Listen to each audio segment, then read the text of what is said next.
All I talk is crack, I can get the brick out. Yeah, it's crazy reminiscing every decision I made. Yeah, I was fucked up. I put in the work and never, no nigga can ever just say that I looked up. What's up, guys? Crack back with another pack. Today we're going to get into a little bit more of YNW Sack Chaser's mother's deposition. I want to make a correction. Last time I said it was her testimony. I want to correct that, and this is a deposition. So I pulled 3 papers from her deposition, which makes me to believe, this is my opinion, that this may have been over $200,000. Now, once I go through these papers and read them, then you may understand. If not, then, get in the comments like everybody usually does and tell me how you feel, you know what I'm saying? And we'll sort it out like that. All right, let's get to it. Moretti, about that. I said, he called me. He was very concerned about my whereabouts. Okay, before I continue, this is Sack Chaser's mother's deposition once again. He was concerned about his sister's whereabouts. He's concerned like something was going to happen to us and told me to move out the house, which I was already in the process of moving. And he told me that he would not get his money. He said, I'm probably not going to get my $200,000. I'm not even going to get my money, Ma. Descriptive noise. He's talking. It's 5 a.m, just going off. I'm doing this, indicating. You see me, but he's 10 times faster than me. So I'm trying like, baby, calm down. Oh my God. In my mind, as a mother, what the heck? $200,000? Where the heck did you get that from? Oh my God. As a mother, I'm just trying to, literally, I saw my son the next day and he's dead. Okay, let me put this in perspective. So this is a phone call that she's describing between her and her son, Sack Chaser.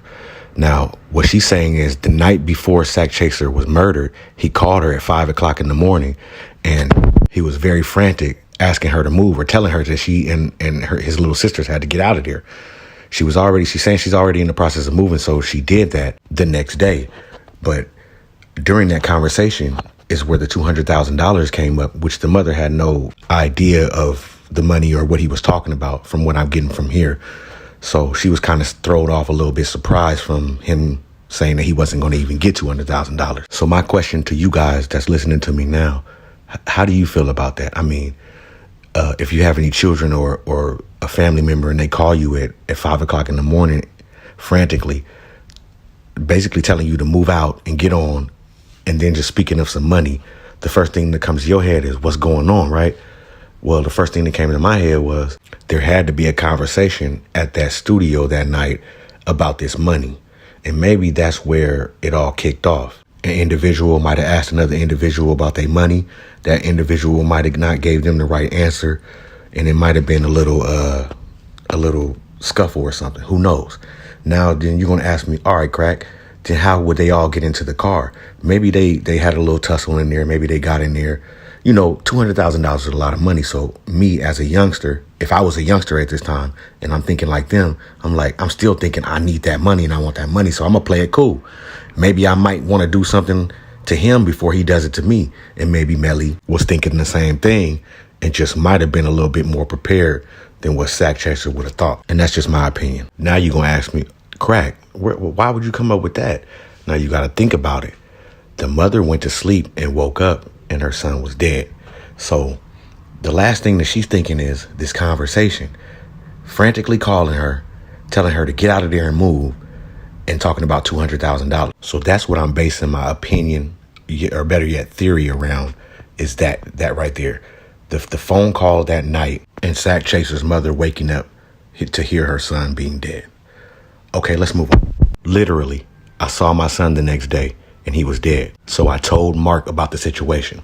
Now I want to put a quick side note. Mark is the same detective that gave the statement from Withers about Fredo Bang in the last video we did. Okay, let's move on.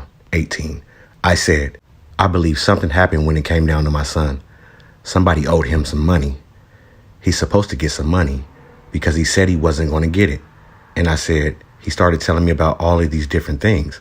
I said, I believe those kids had something to do with money. They had some kind of issue with money. I don't know, because my son and I literally saw those boys prior to. They were fine with each other. And I just know My son was upset and he called me in the middle of the night. He's like, Mom, I'm not going to get my money. And I just told him already that I just think these kids, something's not right. These kids are not acting right. Like, I know how my son and these kids live. And their response to my son's death was not what I expected. I did not get the response I think I should. So I'm like, they've got to know something because they're not acting right. They're acting strange. Question. Understood. The night that he called you and he told you to move out the house, did he tell you why he had concerns for your safety? Answer. No. I know my son. He was like very, very protective of me. Very, very. Like from time to time, he would slip in and he would have, I had him young and I've been through a lot. And he was very much a protector. And sometimes he would have a gift that would speak to me and he would, a way of speaking to my spirit. So yeah, he never told me why. I just knew the urgency. The night I moved out of the house, that morning, I spoke to him at 4 or 5. I waited until 12. Okay, let's go over this real quick. Again, the reason I believe that there was a situation going on at that studio before they left in that car, before the ultimate demise of those two individuals, is again because, of course, I'm going to listen to the mother. The mother, she knows her son, like she said.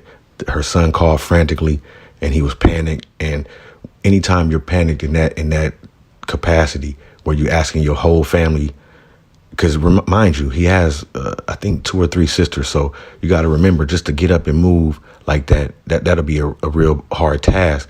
But at the same time, luckily she was in the process of moving. I say all that to say this. These gentlemen knew each other for a long time. If you go back and you read this deposition, when the mom describes how she met Melly and them, when they moved over there to Florida from Haiti, Sack Chaser was 11 years old and Melly was the first individual he met. So they grew a bond from that point there. And that's why the mother couldn't understand why they weren't so hurt, or the reactions that they gave. It didn't come off like they were sympathetic, I'll say.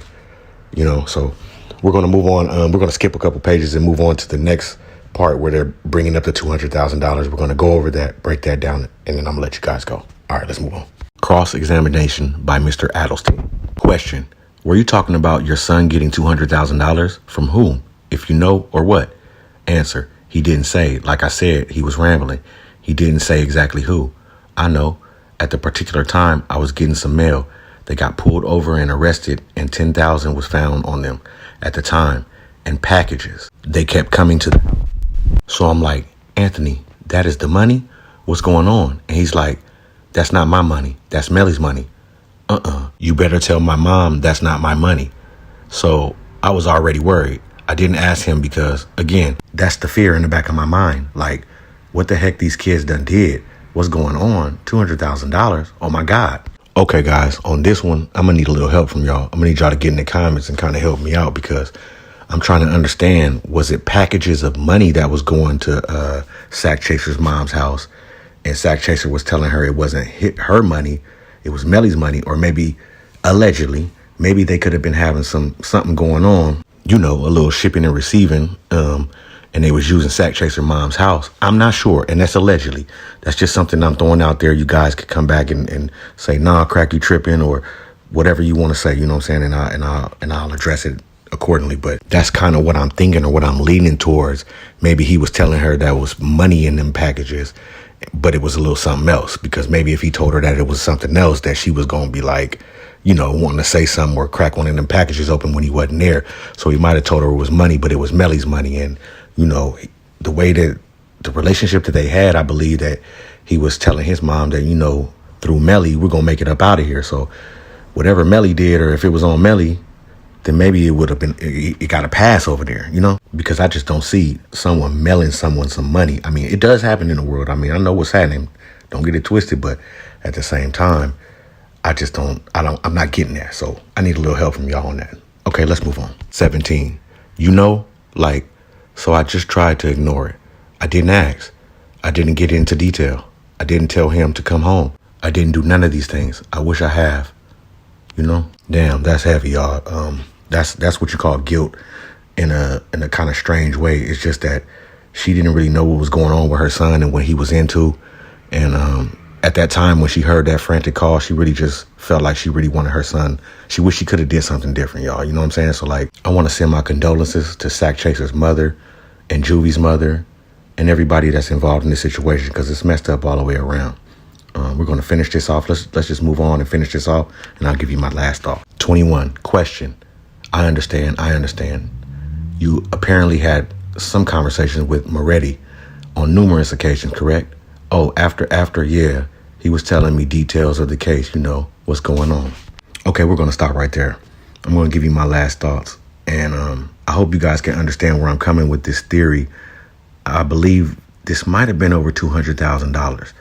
It might have been that something happened at that studio. I'm saying there's no possible way that my son would call me at home at 5 o'clock in the morning talking about money and talking about moving, and I wouldn't go out and get him or go find out what's going on. But you got to understand, Sack Chaser's mom is from Haiti, so she's probably not privy to getting around and getting in her son's business and stuff like that. So he was just kind of moving and grooving how he was. On top of that, he was, making music and probably was the provider for his home. So I believe she just kind of took a back seat and let him do what he did because, he was the breadwinner at the time. This is allegedly, and this is in my opinion. So could this tragic incident been over $200,000?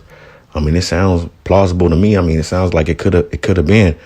That's just my opinion. I'm thinking, yeah, because remember, it's a frantic call. Move the next day, talking about money, wake up the next day, and your son is dead. So in my mind, I'm thinking it has to be about this money. That's just my opinion. I'm looking forward to seeing how the comments come in and tell me if I'm wrong, and tell me if you got another theory, or you tell me if you heard anything I haven't heard. I'm up to all opinions. I welcome that. I answer all my comments, so just drop it in the comments and we can have a respectful dialogue. Until next time. All I talk is crack, got to get the brick out. Yeah, it's crazy reminiscing every decision I made. Yeah, I was fucked up. I put in the work and never no nigga can ever just say that I looked up.